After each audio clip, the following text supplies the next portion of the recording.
1/70 పై agency బంద్కు CPIM party మద్దతు తెలియజేస్తున్నందునని CPM party జిల్లా కార్యదర్శి డి గోవిందరావు, కార్యదర్శి వర్గ సభ్యులు కె మోహన్ రావు అన్నారు.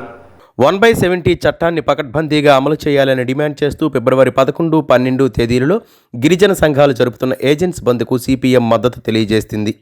1/70 చట్టాన్ని సవరించాలన్న రాష్ట్ర శాసనసభ స్పీకర్ వ్యాఖ్యలపై రాష్ట్ర ప్రభుత్వం తమ వైఖరిని తెలియజేయాలని అన్నారు.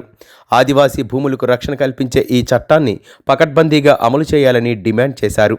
ఏజెన్సీ ప్రాంతం రాజ్యాంగం 5వ షెడ్యూల్ కిందకు వస్తుందని, దీన్ని ధిక్కరించే అధికారం ప్రభుత్వానికి కూడా లేదని అన్నారు.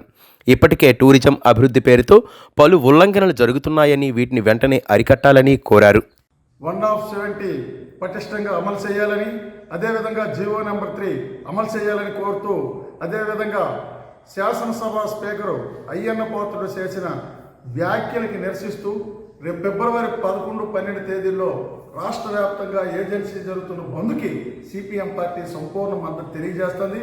ఈరోజు కేంద్రంలో బీజేపీ ప్రభుత్వం, రాష్ట్రంలో తెలుగుదేశం ప్రభుత్వం ఈ రెండు కూడా ఇవాళ 1/70ని సవరించేసి మొత్తం గిరిజనుల భూములన్నీ కూడా కార్పొరేట్ కంపెనీలు కట్టబెట్టడానికి ప్రయత్నం చేస్తున్నారు. ఇట్లాంటివి చేస్తే సహించేది లేదని చెప్పి హెచ్చరిక జారీ చేస్తాం. వీళ్ళు చేస్తున్న పోరాటానికి సంపూర్ణ మద్దతు తెలియజేస్తాం. ఈరోజు ఈ శ్రీకాకుళం జిల్లాలో ఐటీడీఏ లేక గిరిజనులు తీవ్రమైన ఇబ్బందులు ఎదుర్కొంటున్నారు.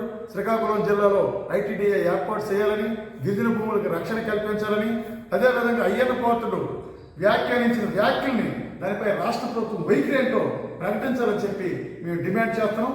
ఈ భవిష్యత్తులోన శ్రీకాకుళం జిల్లాలో ఉండే ఐటీడీఏ నిర్మాణం కోసం సిపిఎం పార్టీ కూడా పోరాటం చేస్తుందని చెప్పి తెలియజేస్తాం.